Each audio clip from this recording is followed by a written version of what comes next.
بسم اللہ الرحمن الرحیم۔ مردے کو اس گڑھے میں دفنا دیا جاتا ہے تو مردے کے لیے اس قبر میں ایک نیا عالم شروع ہوتا ہے، ایک نیا جہان۔ یہ دنیا میں جو کچھ ہم دیکھ رہے ہیں اس کے ماورا، اس کے پار ایک دوسرا عالم شروع ہوتا ہے جس کو کہا جاتا ہے عالم برزخ۔ یوں سمجھو تین عالم ہیں، ایک دنیا، ایک آخرت، اور آخرت کے درمیان یہ قبر کا جو عالم ہے اس کو کہتے ہیں عالم برزخ۔ برزخ عربی زبان میں اصل میں کہتے ہیں دیوار کو، دو چیزوں کے درمیان فاصلہ کرنے کے لیے یا فرق کرنے کے لیے کوئی دیوار اگر اٹھا دی جائے تو اس کو کہتے ہیں برزخ۔ اور یہ عالم جو مرنے کے بعد سے لے کر آخرت کے شروع ہونے تک، یعنی قیامت کے آنے تک جو یہ عالم ہے، اس کو برزخ اس لیے کہتے ہیں کہ یہ دنیا اور آخرت کے درمیان ایک حد فاصل ہے۔ تو ہم تو آنکھوں سے یہ دیکھ رہے ہیں کہ مردے کو ہم نے قبر میں رکھ دیا اور اس کو دفن کر کے چلے آئے، لیکن اس مردے کے لیے اس قبر میں ایک وہ نیا عالم شروع ہوتا ہے جس کو عالم برزخ کہتے ہیں۔ اور یہ عالم برزخ میرے والد ماجد صلی اللہ تعالیٰ وسلم فرمایا کرتے تھے، اللہ تعالیٰ کے درجات بلند فرمایا کرتے تھے کہ یہ قبر جو ہے، یہ عالم برزخ، یہ در حقیقت ویٹنگ روم ہے، انتظار گاہ ہے۔ گاہ کی انتظار، آخرت کا انتظار، آخرت کے اندر جو عالم شروع ہونے والا ہے اس کا انتظار۔ تو اس کے لیے اللہ تبارک و تعالیٰ نے یہ عالم برزخ بنایا۔ اگرچہ حقیقی جزا و سزا تو شروع ہوگی آخرت میں، جب قیامت قائم ہوگی، حشر ہوگا، نشر ہوگا، حساب و کتاب ہوگا، تو اس کے بعد جزا و سزا کا مرحلہ آئے گا جو انسان کے اعمال کا پورا بدلہ اس وقت ملے گا۔ لیکن یہ برزخ کا جو عالم ہے، یہ برزخ کا عالم اس عالم کے لیے انتظار گاہ ہے۔ یہ اس میں اس لحاظہ اس انتظار گاہ کے اندر بھی کچھ نمونے دکھائے جاتے ہیں اس انجام کے جو آخرت میں ہونے والا ہے۔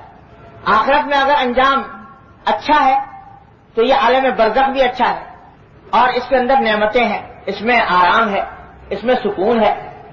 اور اگر آخرت میں خدا نہ کرے انجام خراب ہونے والا ہے تو پھر یہ عالم برزخ میں بھی اس کا نمونہ دکھا دیا جاتا ہے، اور یہاں پر بھی عذاب ہوتا ہے جسے عذاب قبر کہتے ہیں یا عذاب برزخ کہتے ہیں۔ تو عام طور سے دل میں ایک خیال پیدا ہوا کرتا ہے کہ جب جزا و سزا تو ہونی ہے بعد میں، حساب و کتاب کے بعد، تو ابھی سے یہ کیسے شروع ہو گیا عذاب یا ثواب؟ تو اس کے جواب میں میرے والد ماجد صلی اللہ تعالیٰ وسلم یہ فرمایا کرتے تھے کہ یہ ویٹنگ روم ہے، اور ویٹنگ روم بھی ہر ایک درجے کا الگ ہوتا ہے۔ فرسٹ کلاس کا ویٹنگ روم بھی فرسٹ کلاس ہوتا ہے، اور سیکنڈ کلاس کا اس درجے کے مطابق ہوتا ہے، تھرڈ کلاس کا اس کے درجے کے مطابق ہوتا ہے۔ تو تھرڈ کلاس کے ویٹنگ روم میں تکلیفیں ہوتی ہیں، بدبو ہوتی ہے اور آرام نہیں ہوتا، اور فرسٹ کلاس کے ویٹنگ روم میں آرام ہوتا ہے۔ تو اسی طرح یہ عالم برزخ میں جزا و سزا کے مکمل ہونے سے پہلے اللہ تبارک و تعالی نمونے دکھاتے ہیں اس انجام کے جو آخر میں ہونے والا ہے۔ اس لیے فرمایا کہ یہ قبر یا تو آگ کے گڑھوں میں سے ایک گڑھا ہے یا جنت کی کیاریوں میں سے ایک کیاری۔ چنانچہ حدیث میں آتا ہے کہ جب مومن کی روح قبض کر لی جاتی ہے اور پھر اس کو قبر میں رکھ دیا جاتا ہے تو اس کے بعد پھر وہاں پر مختصر سوال و جواب ہوتے ہیں منکر و نکیر کے، اور اس کے بعد اگر وہ ان سوال و جواب میں پورا اتر گیا تو حدیث میں آتا ہے کہ جنت کی طرف سے ایک کھڑکی اس کے لیے کھول دی جاتی ہے، اور یہی قبر کا گڑھا اس کو اللہ تبارک و تعالیٰ کشادہ فرما دیتے ہیں، اتنا کشادہ، اتنا وسیع فرما دیتے ہیں کہ اس میں انسان کو کسی گھٹن کا احساس نہیں ہوتا، اور جنت کی طرف سے اس کو ہوائیں ملتی رہتی ہیں، اور یہ خطاب کیا جاتا ہے کہ نم کا نومت العروس، اب سو جاؤ جیسے کہ دلہن سوتی ہے، کہ لا یوقظہ الا احب اہلہ الیہ، جس کو آ کر بیدار کرنے والا سوائے اس کے محبوب کے کوئی اور نہیں ہوتا، یہ ارشاد ہوتا ہے، اور پھر اس کو وہاں پر آرام سے سلا دیا جاتا ہے۔ اور اللہ بچائے اگر انجام خراب ہونے والا ہے تو یہی قبر کا گڑھا یہ آگ کا گڑھا بن جاتا ہے، اس میں عذاب قبر بھی ہوتا ہے، اس میں مردے کو دبایا بھی جاتا ہے اور اس کے اندر مختلف قسم کی تکلیفیں بھی ان کو پہنچائی جاتی ہیں عذاب قبر کی شکل میں. تو یہ عالم برزخ ہے جو نمونہ ہے اس کا. لہذا یہ حضور اقدس نبی کریم سرور دو عالم صلی اللہ علیہ وسلم یہ بار بار یہ باتیں اس لیے بتاتے ہیں تاکہ انسان مرنے سے پہلے اپنے اس عالم کے لیے تیاری کرے.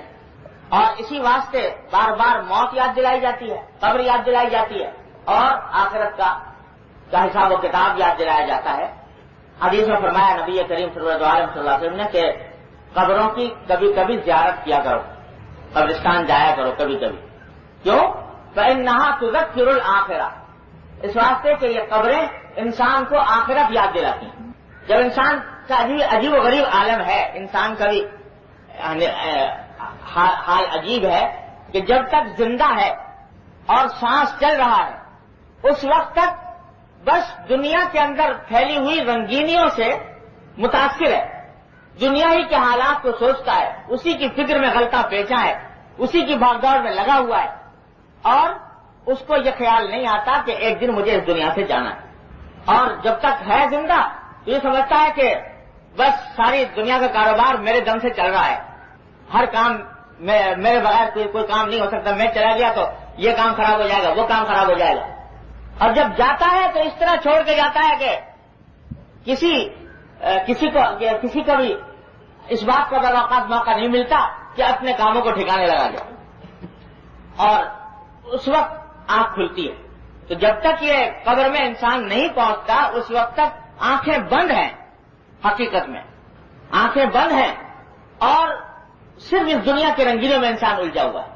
حضور نبی کریم صلی اللہ علیہ وسلم جو ہم پر آپ پر ماں باپ سے زیادہ شفیق ہیں, وہ یہ بار بار یاد دلاتے رہتے ہیں کہ اس دنیا کے اندر الجھ کر نہ رہ جانا, اگلی منزل جو آنے والی ہے اس کے لیے کوئی تیاری کرنے کی فکر کرو. اس واسطے فرمایا کہ یہ قبر جو ہے یہ دوزخ کے گڑھوں میں سے یا گڑھا ہوگا یا جنت کی کیاریوں میں سے کیاری ہوگی, اور اس کو اپنے حق میں کیاری بنانا یا گڑھا بنانا یہ تمہارے اپنے اختیار میں. اس زندگی کے اندر جیتے جاگتے تمہارے اختیار میں, چاہو تو اس قبر کو گڑھا بنا لو, آگ کا گڑھا بنا لو, اور چاہو تو اس کو جنت کی کیاری بنا لو. اور جنت کی کیاری بنانے کا راستہ بتا گئے نبی کریم صلی اللہ علیہ وسلم کہ ایمان اور عمل صالح, یہ دو ہیں مطالبے, بس ایمان ہو اور عمل صالح ہو تو انشاءاللہ وہ گڑھا نہیں ہے تمہارے لیے جنت کی کیاری. ہمارے حضرت مفتی محمد حسن صاحب رحمۃ اللہ علیہ, اللہ تعالیٰ ان کے درجات بلند فرمائے, حضرت حکیم الامت مولانا تھانوی رحمۃ اللہ علیہ سے اجل خلفاء میں سے تھے. وہ فرمایا کرتے تھے بڑے ایک عجیب وحد کے سے عالم میں کہ میاں یہ ایمان بڑی دولت, ایمان بڑی نعمت, اس ایمان کو بچا بچا کر کسی طرح قبر تک لے جاؤ, اس ایمان کو بچا بچا کر کسی طرح قبر تک لے جاؤ, آگے انشاءاللہ جیت ہی جیت ہے, جیت ہی جیت ہے. ایمان کو بچا کر لے جاؤ قبر. کیسے بچا کر لے جاؤ؟ ایمان کو سلامتی کے ساتھ قبر تک لے جانا, اس کے اوپر بہت حملے ہوتے ہیں اور بہت لوگ راستہ مارنے کی کوشش کرتے ہیں کہ ایمان قبر تک نہ پہنچے. وہ کیسے؟ وہ اس طرح کہ ایمان کے ساتھ بعض اوقات شیطان طرح طرح کے باتیں دل میں ڈالتا ہے, وسوسے ڈالتا ہے اور بہکاتا ہے. کیا بہکاتا ہے؟ کہ بعض اوقات انسان کسی غلط عمل میں مبتلا ہے جو شریعت میں جائز نہیں ہے مثلا. تو ایک راستہ تو یہ ہے کہ بھئی میں ایک غلطی کر رہا ہوں لیکن دل میں شرمندہ بھی ہوں, نادم بھی ہوں, شرمسار ہوں کہ یہ کام مجھ سے غلط ہو رہا ہے. تو ایسا شخص جو غلطی کر رہا ہے مگر غلطی کو غلطی سمجھتا ہے, اعتراف کرتا ہے, وہ انشاءاللہ اس کی وہ غلطی اس کے ایمان کو نقصان نہیں پہنچائے گی. اس واسطے کہ غلطی ضرور کر رہا ہے مگر ساتھ میں شرمندہ بھی ہے, پشیمان بھی ہے, اور جب پشیمان ہے تو انشاءاللہ کبھی نہ کبھی اللہ تبارک و تعالیٰ کے حضور توبہ کی توفیق ہوگی, اور توبہ کی توفیق ہوگی تو انشاءاللہ اس گناہ سے بچنے کی بھی توفیق ہو جائے گی, ایمان سلامت رہے. لیکن آج کے دور کا سب سے بڑا فتنہ یہ ہے کہ غلط کام میں مبتلا ہے, گناہ کر رہا ہے اور گناہ پر نادم نہیں, گناہ کو گناہ سمجھتا نہیں, بلکہ گناہ کو تعویلوں کے ذریعے جائز و حلال کرنے کی فکر کرتا ہے. اگر کوئی کہے کہ بھئی یہ گناہ ہے تو بحث کرنے کے لیے تیار ہے, اس سے مناظرہ کرنے کے لیے تیار ہے. اس میں کیا حرج ہے؟ ارے بھائی اسلام اتنا تنگ نہیں ہے, ارے بھائی اسلام کے اندر اتنی وسعت اللہ نے دی, اللہ تعالیٰ بڑا غفور رحیم ہے وغیرہ وغیرہ. جو کوئی بات بتاؤ کہ بھئی سود کھانا حرام ہے, اب بحث کرنے کے لیے تیار ہے کہ صاحب سود کے بغیر تو گزارا ہی نہیں اس دنیا میں. کوئی کہا کہ صاحب آج کل جو ہے بے پردے کی بری بات ہے, اللہ نے منع کیا بے پردگی سے, تو صاحب کیا کریں, پوری دنیا ایسی کرے کہ الگ ہو کے بیٹھ جائیں, دنیا سے کٹ کے بیٹھ جائیں, دنیا کو چھوڑ دیں. تو اس غلطی کو غلطی ماننے کو تیار نہیں, گناہ کو گناہ ماننے کو تیار نہیں, اور اس کے خلاف گناہ کو سچ اور صحیح قرار دینے کے لیے دلیلیں پیش کرنے کی فکر کرتا ہے. اللہ بتائے یہ چیز ایسی ہے جو ایمان میں خلل ڈالنے والی, ایمان میں خلل ڈالنے والی. اس واسطے کہ جب غلطی کو غلطی سمجھتا ہی نہیں, گناہ سمجھتا ہی نہیں, ندامت ہوتی ہی نہیں, تو پھر توبہ کی توفیق ہونی بڑی مشکل. تو اسی حضرت فرما رہے ہیں کہ ایمان کو بچا بچا کر لے جاؤ. ایمان کو بچا کر لے جانے کا معنی یہ ہے کہ اگر کوئی غلطی ہو رہی ہے تم سے تو نادم ہو, شرمسار ہو, اللہ کے سامنے رو, توبہ کرو, استغفار کرو, اور اس حالت میں دنیا قبر تک پہنچو کہ کم از کم گناہ کو ثواب بنانے والے نہ ہو, تو انشاءاللہ ایمان سلامتی کے ساتھ گزر جائے. اور اگر خدا نہ کرے یہ اس دھوکے میں آ گئے جو اس دور کا سب سے بڑا فتنہ ہے, گناہ کو گناہ سمجھنے کے لیے لوگ تیار نہیں, اور اس کے بارے میں اس کو صحیح قرار دینے کے لیے دلیلیں پیش کرنے کو ہر وقت تیار ہیں, آمادہ ہیں. اللہ بچائے یہ چیز ایسی ہے جو ایمان کو خطرے میں ڈالنے والی, کیونکہ بعض گناہ ایسے ہیں کہ اگر ان کو گناہ نہ مانا جائے تو ایمان ہی جاتا رہتا ہے, العیاذ باللہ, آدمی دائرہ اسلام سے خارج ہو جاتا ہے. تو اس لیے ایمان کو بچا, حضرت فرماتے بڑے خوبصورت لفظوں میں حضرت نے فرمایا کہ ایمان کو بچا بچا کر لے جاؤ قبر تک. اگر ایمان کے ساتھ انشاءاللہ دنیا سے رخصت ہوئے تو اللہ کی رحمت سے امید ہے کہ آگے جیت ہی جیت ہے. پھر مومن کے لیے انشاءاللہ اللہ تبارک و تعالیٰ کے وعدے ہیں, اور انشاءاللہ پھر وہ قبر کا گڑھا وہ آگ کا گڑھا نہیں ہوگا, وہ جنت کی کیاری ہوگی انشاءاللہ ثم انشاءاللہ. تو خلاصہ یہ کہ ایمان پر اللہ تبارک و تعالیٰ استقامت عطا فرمائے. غلطیاں کچھ ہو رہی ہیں, کون ہے جو غلطیوں سے خالی ہو, کون ہے جو گناہوں سے پاک ہو, لیکن ساتھ ہی انسان نادم ہو, شرمسار ہو, اور اپنی سی کوشش میں لگا رہے ان گناہوں کو چھوڑنے کی, تو انشاءاللہ انجام بخیر ہوگا, خاتمہ انشاءاللہ ایمان پر ہوگا, اور ایمان پر خاتمہ ہوا تو انشاءاللہ یہ گڑھا جو ہے یہ آگ کا گڑھا نہیں بنے گا, انشاءاللہ یہ جنت کی کیاری بنے گی.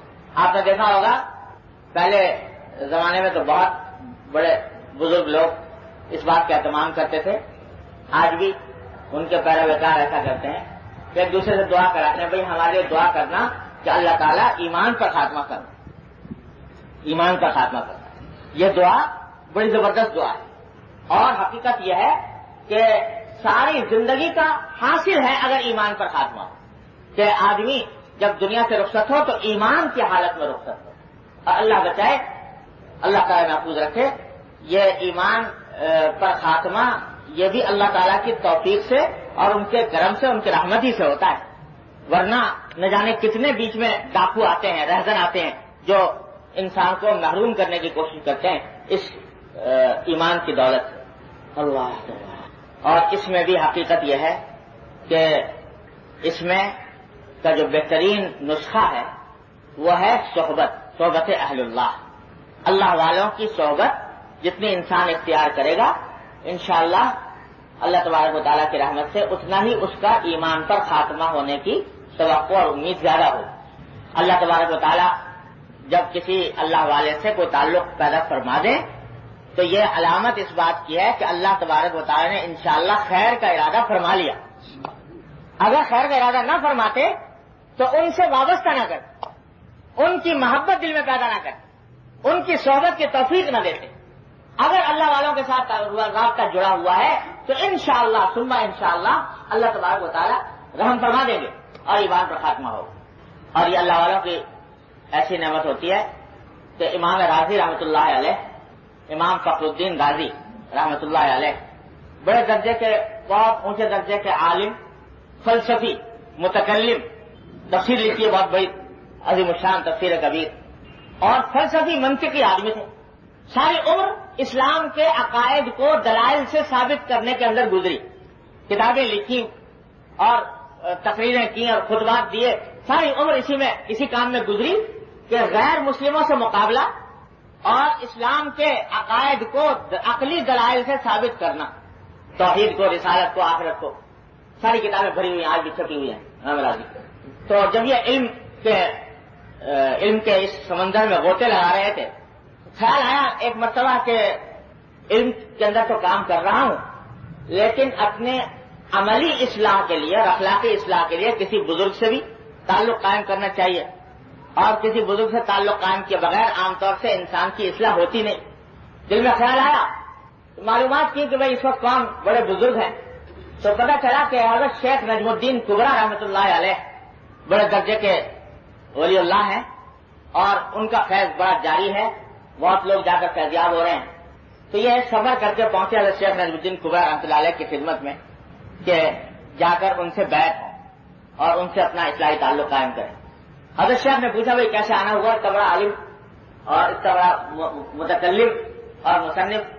انہوں نے کہا جی بس اس لیے آیا ہوں کہ اپنی اصلاح کرنا چاہتا ہوں اور کچھ تعلق مع اللہ کی دولت آپ کے در سے حاصل کرنا چاہتا ہوں. تو انہوں نے کہا اچھا اگر اس کام کے لیے آئے ہو تو پھر ذرا کڑوی گولی پینی پڑے گی. کہ جی کیا کڑوی گولی؟ کہ جو تم نے اتنا فلسفہ پڑھا ہے، منطق پڑھی ہے، اور یہ سب فلسفہ منطق کا تمہارے دماغ میں ایک خناس بیٹھا ہوا ہے، تو اس کو نکالنا پڑے گا پہلے.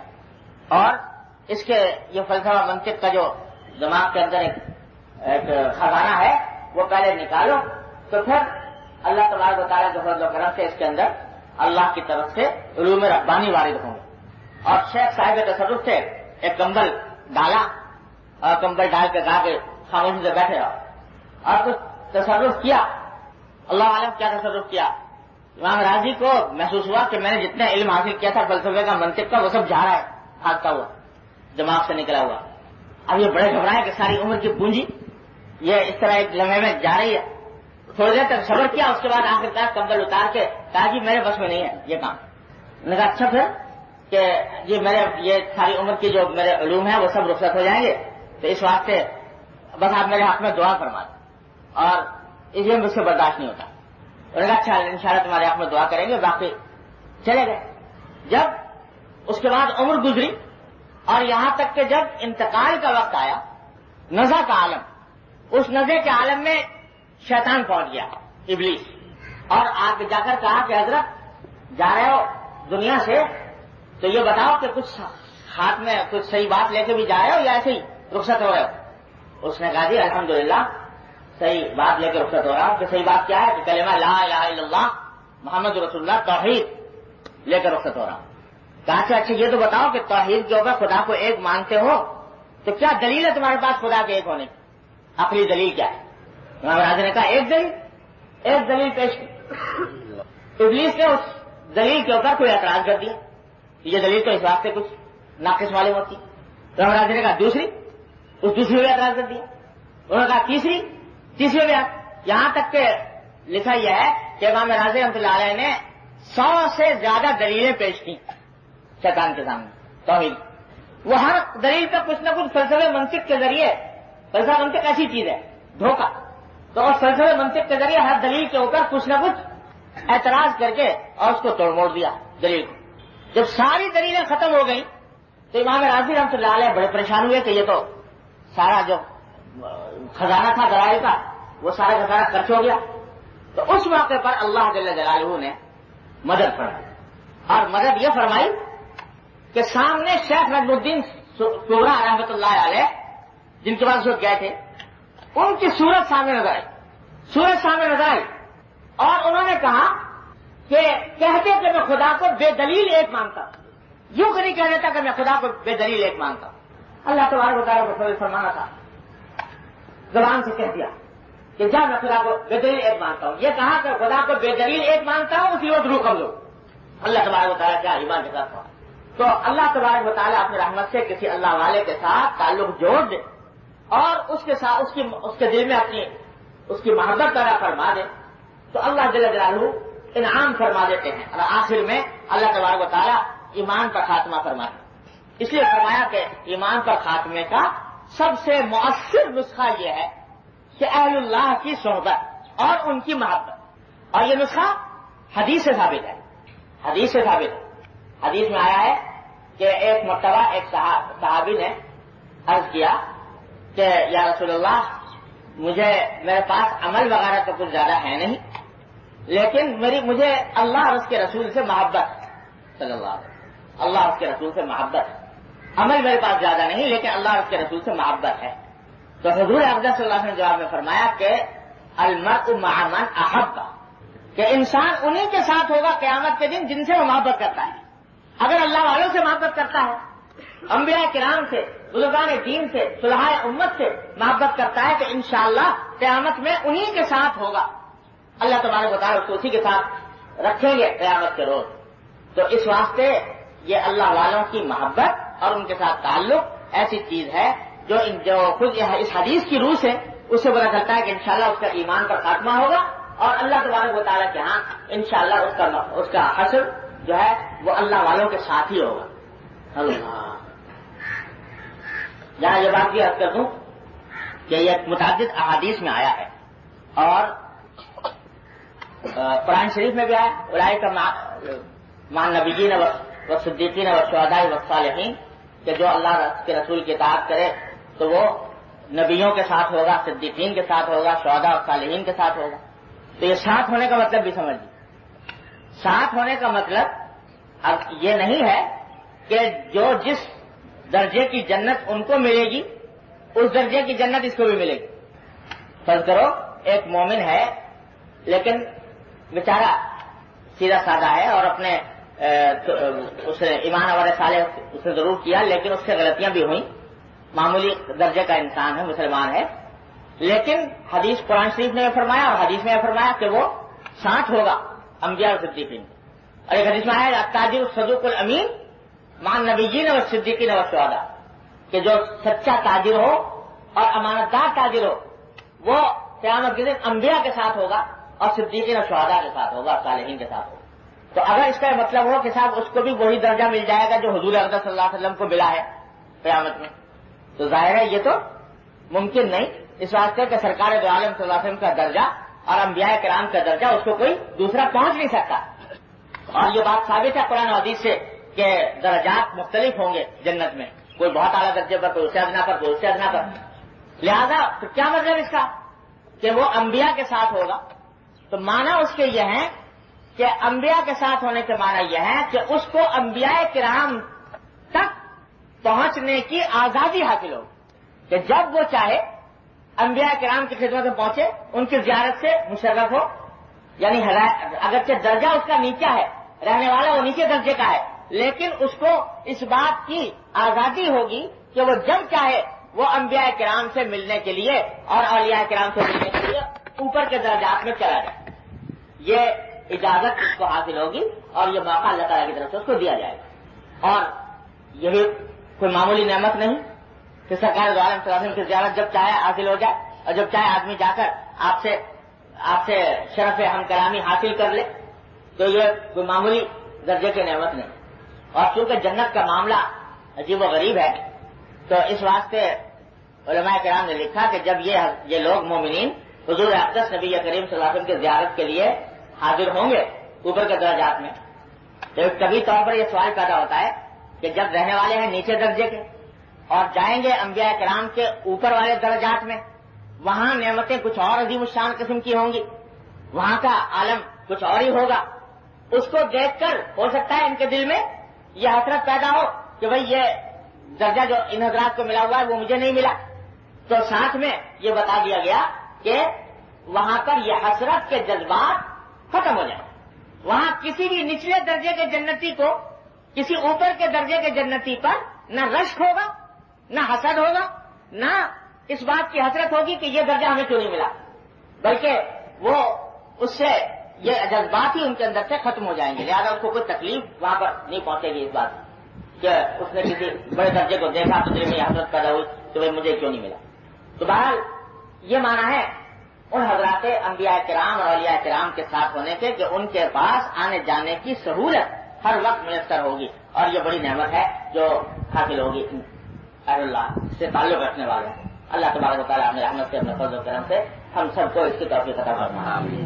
حدیث میں آتا ہے کہ جب نبی کریم صلی اللہ علیہ وسلم نے یہ بیان فرمایا کہ ہر انسان اپنے ان لوگوں کے ساتھ ہوگا جن سے محبت کرتا ہے, تو صحابہ کرام نے اتنی خوشی منائی اس حدیث کو سن کر کہ اتنی خوشی ان کو کسی بات پر نہیں ہوئی تھی جتنی یہ بات سن کر ہوئی کہ محبت جن سے کرتا ہے انشاءاللہ ان کے ساتھ ہوگا. اس واسطے کے صحابہ کرام نے فرمایا کہ ہمیں تو اس میں کوئی شبہ نہیں کہ محبت ہے نبی کریم صلی اللہ علیہ وسلم. اس واسطے بڑی نعمت ہے کہ ہمیں یہ موقع ملے گا. اور ایک حدیث میں آتا ہے کہ ایک صحابی تھے, انہوں نے ایک مرتبہ حضور نبی کریم صلی اللہ علیہ وسلم سے ایک عجیب بات پوچھی اور انہی کے صدقے میں یہ سارا علم ہمیں حاصل ہوا جو میں آپ کو بتا رہا ہوں. انہوں نے حضور اقدس صلی اللہ علیہ وسلم سے یہ پوچھا کہ یا رسول اللہ, میرا عالم یہ ہے کہ جب میں آپ کے پاس سے جاتا ہوں گھر, تو گھر میں بھی میں ہر وقت آپ کا تصور دل دماغ پر چھایا رہتا ہے, آپ ہی کی باتیں یاد آتی ہیں اور آپ مجھے یاد آتے ہیں گھر کے اندر, اور بعض اوقات آپ کی یاد اتنی زیادہ شدید ہو جاتی ہے کہ میں صبر نہیں کر سکتا اور بے چین ہو جاتا ہوں اور اپنے گھر سے چل پڑتا ہوں, اور پھر جب آپ کی زیارت کر لیتا ہوں تو سکون ہو جاتا ہے. تو گھر جا چلا جاتا ہوں, پھر آپ کی یاد آنے لگتی ہے اور پھر جب یاد سے بے چین ہوتا ہوں تو بارہ آپ کی خدمت میں حاضر ہو جاتا ہوں. تو یہاں پہ اللہ تعالیٰ نے یہ سہولت مجھے عطا فرما رکھی ہے کہ میں جب چاہوں اپنی اس یاد کی تسکین کے لیے آپ کی خدمت میں حاضر ہو جاؤں. تو مجھے یہ فکر ہے کہ جب آخرت کا عالم آئے گا تو آپ تو خدا جانے کس اعلیٰ علیین کے کس درجے میں ہوں گے اور ہم نہ جانے کہاں ہوں گے. تو اس وقت میں وہاں جب آپ کی یاد آئے گی تو پھر میں آپ سے کیسے مل سکوں گا, اتنے بڑے اونچے درجے تک میری رسائی کیسے ہوگی کہ میں آپ سے جا کر ملوں. تو اس واسطے میرے دل میں یہ پریشانی ہے کہ جب یہاں بے چین ہوتا ہوں تو وہاں تو اور زیادہ بے چین ہوں گا, اور اس وقت میں راستہ کوئی ہوگا نہیں کہ آپ تک میں کیسے پہنچوں اور کس طرح آپ کی زیارت کروں. تو یہ میرے دل میں پریشانی ہے. اس پریشانی کا کیا حل ہے, یہ سوال کیا ان صحابی نے. تو روایت میں آتا ہے کہ حضرت صلی اللہ علیہ وسلم نے جب سوال سنا تو سن کر خاموش ہو گئے, اس واسطے کہ اس وقت تک بذریعہ وہی آپ کو اس بارے میں کوئی علم دیا نہیں گیا تھا. خاموش ہو گئے.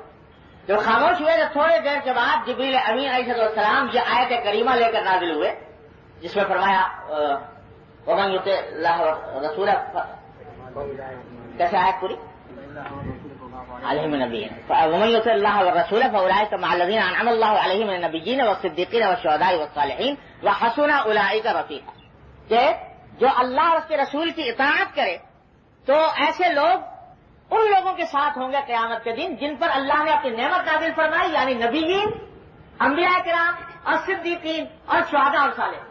تو یہ آیت کریمہ نازل ہوئی ان صحابی کے سوال کے جواب میں. جواب یہ مل گیا کہ گھبراؤ نہیں, قیامت جہاں جس طریقے سے جب چاہتے ہو آ کر حضور اقدس صلی اللہ علیہ وسلم کی زیارت کر لیتے ہو تو وہاں پر بھی یہ سلسلہ جاری رہے گا, اور جب تمہارا دل چاہے اس وقت حضور اقدس صلی اللہ علیہ وسلم کی زیارت انشاءاللہ میسر آ جائے گی اور انبیاء اور صدیقین کے ساتھ ہوں گے. اور آیت کریمہ نے یہ بھی بتا دیا کہ یہ نعمت صرف صحابہ کرام کے ساتھ خاص نہیں, دنیا میں تو یہ نعمت صرف صحابہ کرام کو میسر ہے کہ وہ جب چاہیں حضور اقدس صلی اللہ علیہ وسلم کی زیارت کر لیں, لیکن جو بعد میں آنے والے ہیں وہ حضور اقدس صلی اللہ علیہ وسلم کی زیارت جب چاہیں نہیں کر سکتے. لیکن آخرت میں یہ نعمت صحابہ کے بعد آنے والے مسلمانوں کو بھی ملے گی انشاءاللہ, کہ جو اللہ اور اس کے رسول صلی اللہ علیہ وسلم کی اطاعت کرنے والے ہوں ان کو سب کو یہ نعمت ملے گی کہ انشاءاللہ جب چاہے نبی کریم سرور دو عالم صلی اللہ علیہ وسلم کی زیارت میسر ہوگی اور آپ سے ہم کلامی کا شرف حاصل ہوگا.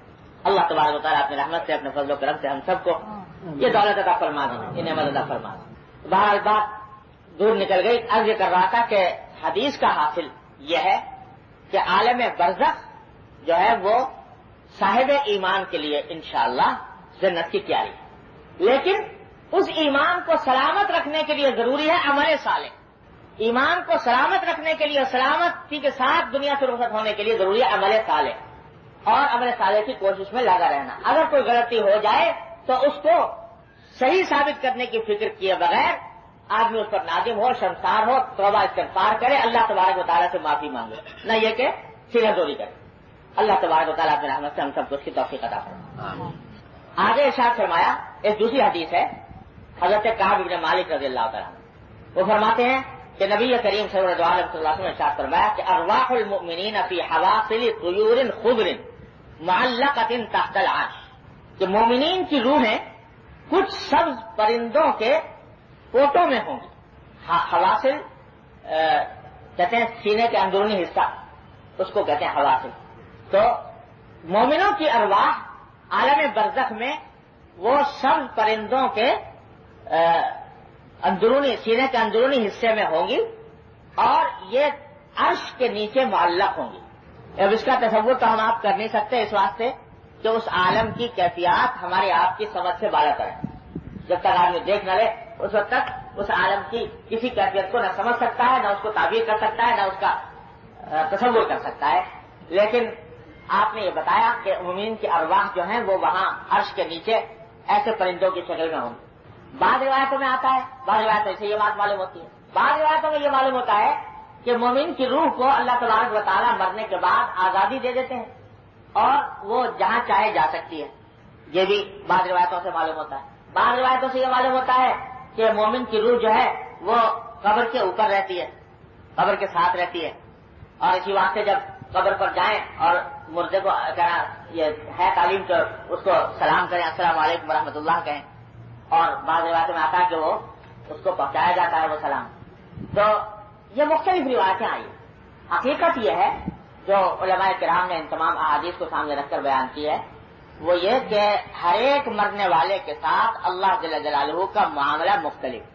علامہ ابن قیم رحمۃ اللہ علیہ فرماتے ہیں کہ ہر قبر انسان کی ہر قبر ایک مستقل عالم، کسی کے ساتھ کچھ معاملہ ہوتا ہے، کسی کے ساتھ کچھ معاملہ ہوتا ہے، کسی کے ساتھ کچھ معاملہ ہوتا ہے.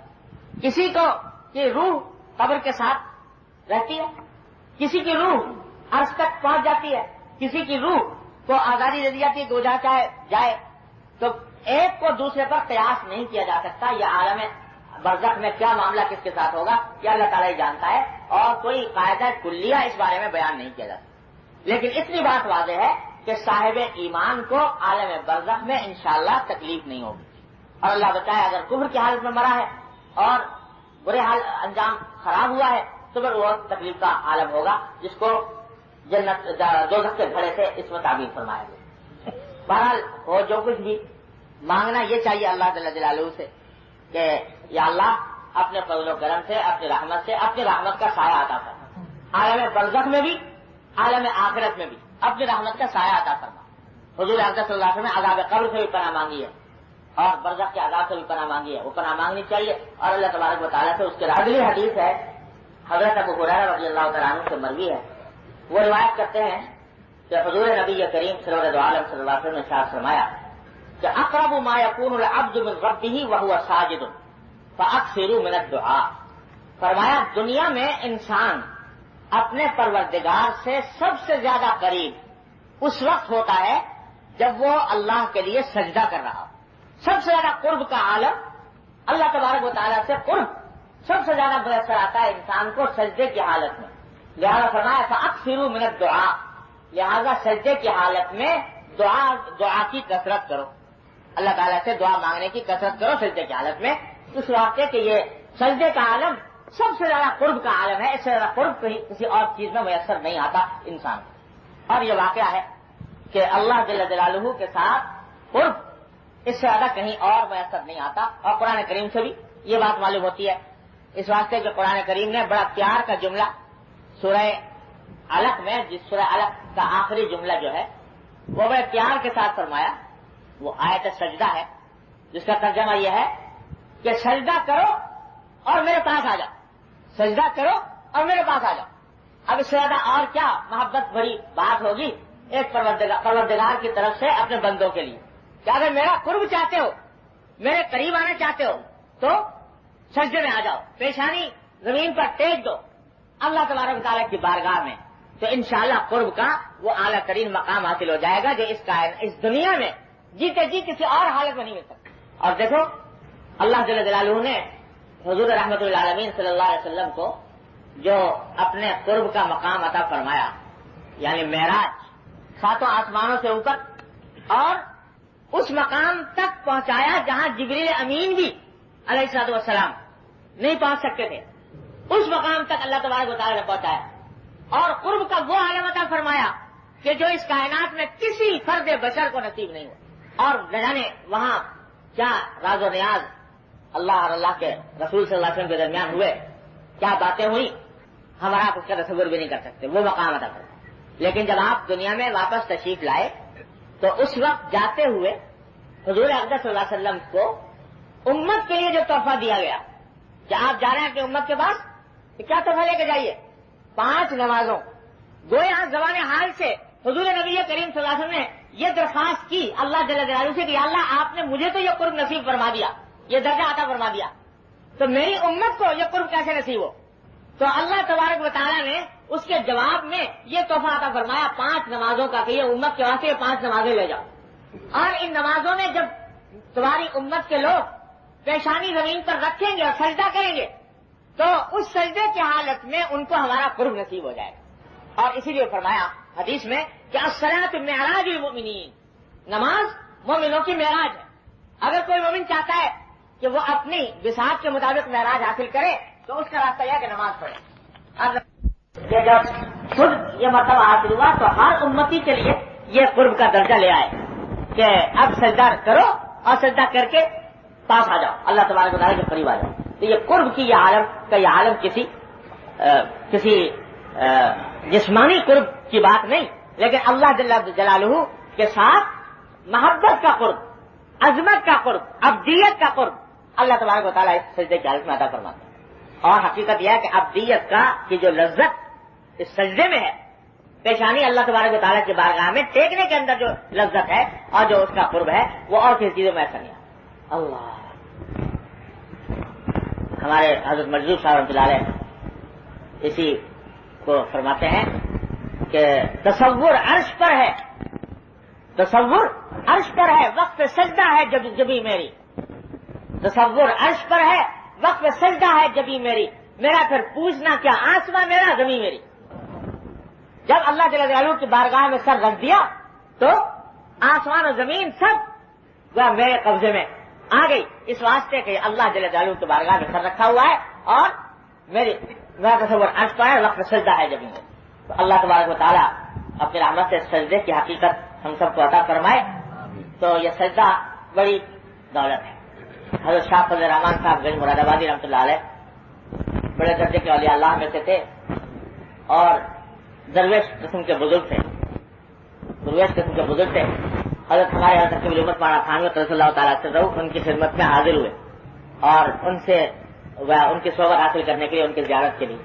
تو جب ملاقات ہوئی تو چپکے سے کان میں حضرت تھانوی رضی اللہ سے فرمایا کہ میاں اشرف علی کیا بتاؤں، جب سجدہ کرتا ہوں تو بالکل ایسا لگتا ہے کہ اللہ میاں نے پیار کر لیا، جب سجدہ کرتا ہوں تو ایسا لگتا ہے کہ جیسے اللہ میاں نے پیار کر لیا۔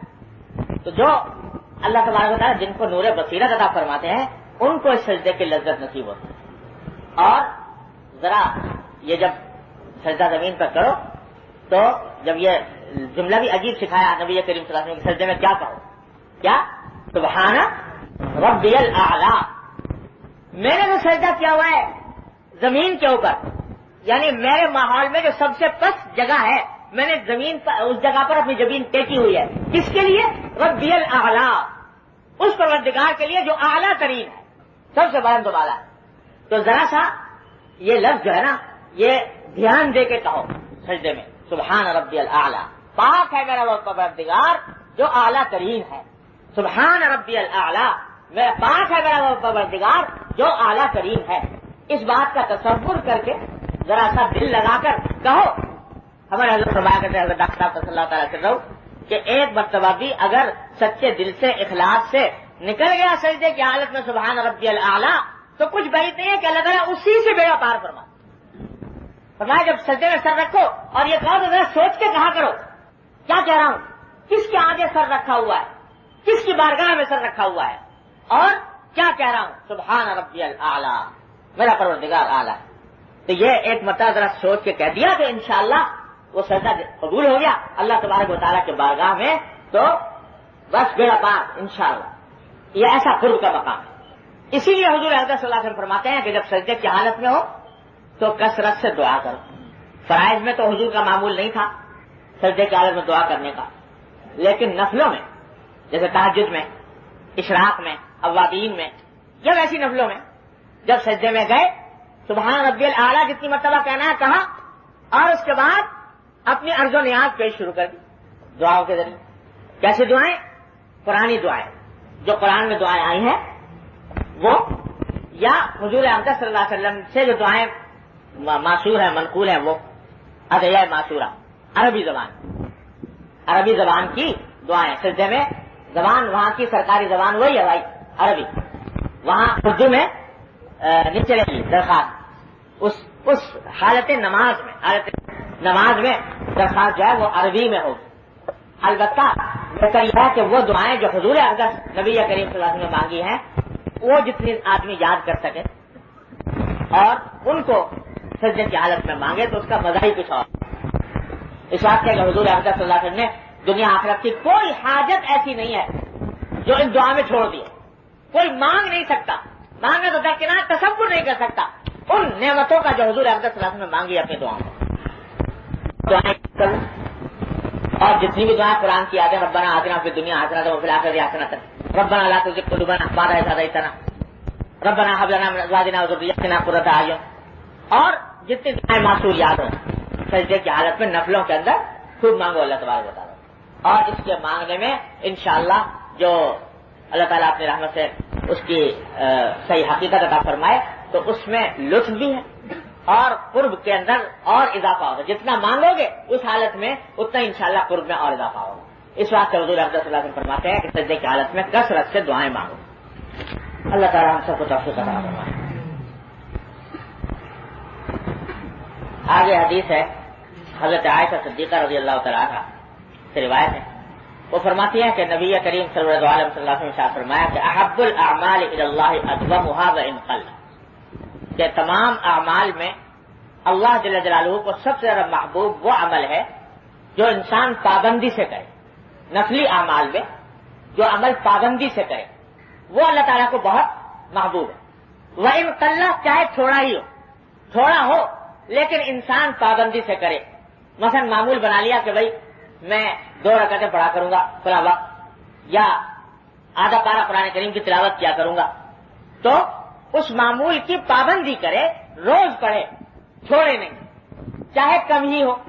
لہذا اس بات سے بزرگوں نے فرمایا کہ معمول بناتے وقت انسان کو یہ دیکھنا چاہیے کہ اس معمول کو میں نبھا سکتا ہوں پابندی سے، اتنا ہی معمول مقرر کرے، اس سے زیادہ نہ کرے، اور وہ تھوڑا بھی ہوگا پابندی سے ہوگا تو انشاءاللہ وہ بڑا فائدہ پہنچائے گا۔ اور اگر ہے ایک مرتبہ بہت زیادہ کر لیا، دوسرے دن چھوڑ دیا، تیسرے دن بہت زیادہ کر لیا، پھر چوتھے دن چھوڑ دیا، تو یہ چیز جو ہے یہ اتنا مفید نہیں ہوتی جتنا پابندی کے ساتھ کیا ہوا عمل۔ ہمارے حضرت مثال دیا کرتے تھے کہ اس کی مثال یوں سمجھو کہ جیسے کسی پتھر پر ایک نل سے ایک قطرہ ٹپک رہا ہے تو ایک قطرہ، اور جب ٹپکتا ہے تو پتھر کا بال بھی کا نہیں ہوتا ایک مرتبہ ٹپکنے میں، لیکن وہی ٹپکتا رہے اور مہینوں ٹپکتا رہے تو پتھر میں سوراخ کر دے، اور ایک مرتبہ آپ نے نل بہت زور سے چھوڑ دیا جس میں لاکھوں قطرے ایک ساتھ بہ گئے، لیکن پتھر کا کوئی ٹچ سے مس بھی نہ ہوا، بعد میں بند کر دی، لیکن ایک قطرہ ٹپکے گا تو پتھر میں سوراخ کر دے۔ تو اسی طرح اگر عمل تھوڑا ہو لیکن پابندی سے کیا جاتا ہے اللہ تبارک و تعالیٰ کی رضا کے لیے اخلاص کے ساتھ، تو وہ پھر انشاءاللہ بہت فائدہ مند ہوتا ہے۔ اور اگر پابندی نہ کی، تھوڑا کیا، زیادہ کیا مگر چھوڑ دیا، تو وہ اتنا کارآمد اور پائیدار نہیں ہوتا۔ یہ مضمون پہلے بھی بارہا گزر چکا ہے، اللہ تبارک و تعالیٰ اپنی رحمت سے ہم سب کو اس کی توفیق عطا کرے۔ اگلی حدیث ہے حضرت انس رضی اللہ تعالیٰ عنہ جو حضور اقدس صلی اللہ علیہ وسلم کے خادم ہیں، وہ روایت فرماتے ہیں کہ حضور اقدس نبی کریم صلی اللہ علیہ وسلم نے ارشاد فرمایا کہ اذا سلم یوم الجمعۃ سلمت الایام واذا سلم شہر رمضان سلمت السنہ، او کما قال صلی اللہ علیہ وسلم، فرمایا کہ جس شخص کا جمعہ کا دن سلامتی سے گزر جائے اس کا پورا ہفتہ سلامتی سے گزرے، اور جس کا رمضان کا مہینہ سلامتی سے گزر جائے اس کا پورا سال سلامتی سے گزرے۔ یہ عجیب بشارت دی ہے حضور نبی کریم صلی اللہ علیہ وسلم۔ کہ جمعہ کا دن سلامتی سے گزرے تو باقی دن ہفتے کے سلامتی سے گزریں گے، اور رمضان کا مہینہ سلامتی سے گزرے تو باقی مہینے بھی انشاءاللہ سلامتی سے گزریں گے۔ مطلب ذرا سمجھ لیجیے سلامتی سے گزرنے کا۔ سلامتی کا مطلب یہ نہیں ہے کہ اگر جمعہ کے دن صحت مند ہے تو باقی سارے ہفتے ضرور صحت مند رہے گا، کوئی بیماری نہیں آئے گی، یا اگر رمضان میں صحت سے تھا تو باقی سارے مہینوں میں صحت سے رہے گا، کوئی بیماری نہیں آئے گی۔ سلامتی سے مراد یہاں پر جسمانی سلامتی نہیں ہے، بلکہ وہ سلامتی ہے جو حقیقی سلامتی۔ حقیقی سلامتی کیا؟ کہ اللہ جل جلالہ کی اطاعت سلامتی اور گناہوں سے محفوظ رہنے کی سلامتی۔ اسلام جو ہے نا وہ اس کو سمجھتا ہے کہ آدمی اللہ تعالی کی نافرمانی گناہ سے بچا رہے، کیونکہ اس کوئی نہیں ہے کہ انسان اللہ کی معصیت میں نافرمانی میں گناہ میں مبتلا ہو۔ بیماری تو آنی جانی ہے، آئی اور چلی گئی، اور نہیں بھی آئی، اگر نہیں بھی گئی اور تو کسی نہ کسی دنیا سے جانا ہی ہے، تو یہاں پر ہمیشہ کے لیے نہیں آیا۔ وہ اتنی اہمیت کی بات نہیں، لیکن اہمیت کی بات یہ ہے کہ انسان نافرمانی سے محفوظ رہے، کیونکہ نافرمانی وہ ہے جو ابدی زندگی میں انسان کے لیے خرابی لانے والی۔ تو سلامتی سے مراد ہے گناہوں سے بچنا، اور یہ بشارت دی ہے کہ اگر کوئی شخص جمعہ کے دن اس بات کا اہتمام کرے صبح سے کہ بھائی جمعہ کا دن ہے، اور حضور اقدس صلی اللہ علیہ وسلم نے یہ ارشاد فرمایا تو آج کے دن میں اپنے آپ کو ہر قسم کے گناہوں سے محفوظ رکھوں گا ہر قیمت پر۔ آج میری نگاہ کوئی گناہ نہیں کرے گی، آج میں زبان سے کوئی جھوٹ اور غیبت اور گناہ کی بات نہیں نکالوں گا، آج اپنے کان سے کوئی گناہ کی بات نہیں سنوں گا، اور اپنے ہاتھ سے کوئی گناہ کا کام نہیں کروں گا۔ اہتمام کر لے اس بات کا کہ آج کا دن میں اس طرح گزاروں۔ تو حضور اقدس صلی اللہ علیہ وسلم بشارت دیتے ہیں کہ انشاءاللہ باقی دنوں میں اگر وہ گناہوں سے بچنے کی کوشش کرے گا تو اللہ تعالیٰ کی طرف سے مدد ہوگی، اور باقی دن بھی سلامتی کے ساتھ گزرے۔ یہ حضور نے بشارت دیا، لیکن بشارت دو چیزوں پر منحصر ہے، یاد رکھ لیجیے۔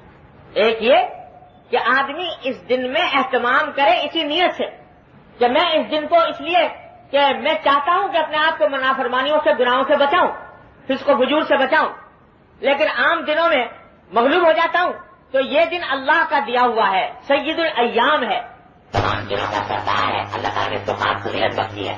تو اس دن ایک یہ کہ آدمی اس دن میں اہتمام کرے اسی نیت سے کہ میں اس دن کو اس لیے کہ میں چاہتا ہوں کہ اپنے آپ کو نافرمانیوں سے گناہوں سے بچاؤں، فسق و فجور سے بچاؤں، لیکن عام دنوں میں مغلوب ہو جاتا ہوں، تو یہ دن اللہ کا دیا ہوا ہے، سید الایام ہے، تمام دنوں کا سردار ہے، اللہ تعالیٰ نے اس کو خاص فضیلت بخشی ہے۔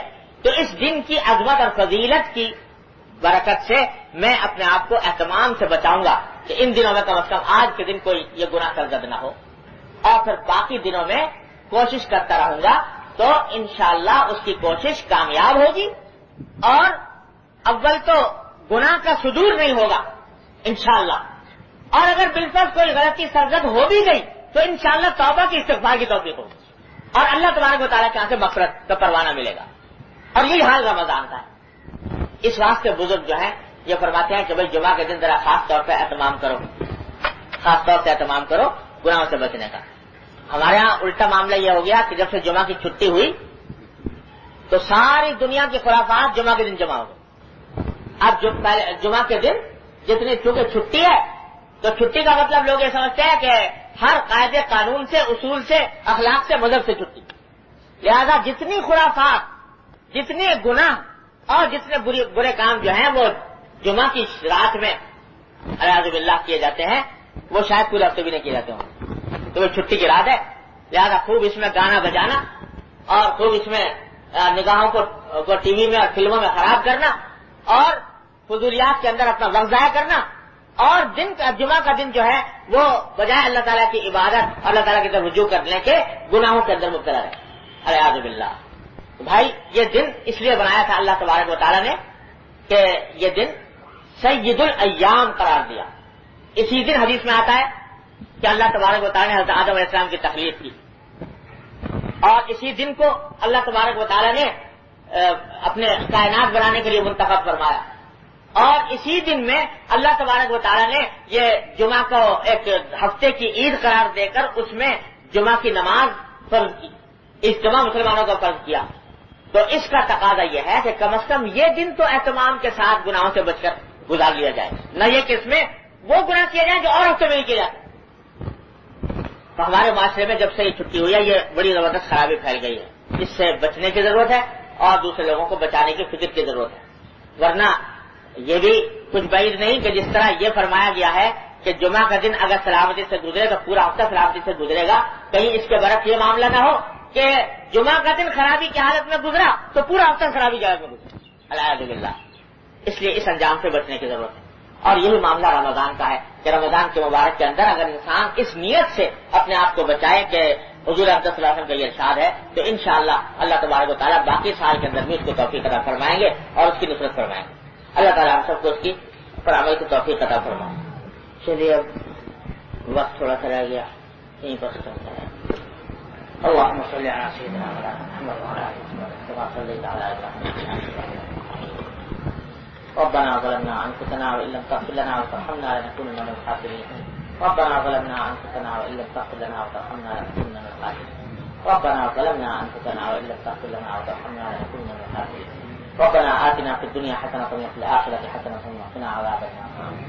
ربنا لا تزغ قلوبنا بعد إذ هديتنا وهب لنا من لدنك رحمة إنك أنت الوهاب.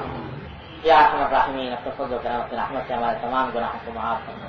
یا اللہ ہمارے اعمال و اخلاق کی اصلاح فرما. یا اللہ ہمیں سیدھے راستے پر چلنے کی توفیق عطا فرما. یا اللہ اپنے رحمت سے ہمیں ہر طرح کے گناہوں سے، معصیتوں سے، منکرات سے ہمیں ہمارے گھر والوں متعلقین احباب سب کو محفوظ فرما. یا اللہ اپنے رحمت سے، اپنے فضل و کرم سے ہم بے ہمت ہیں، ہمیں ہمت عطا فرما. یہ حوصلہ ہے، حوصلہ عطا فرما. یا اللہ نفس شیطان کے آگے مغلوب ہیں، اپنے رحمت سے ان پر غلبہ عطا فرما.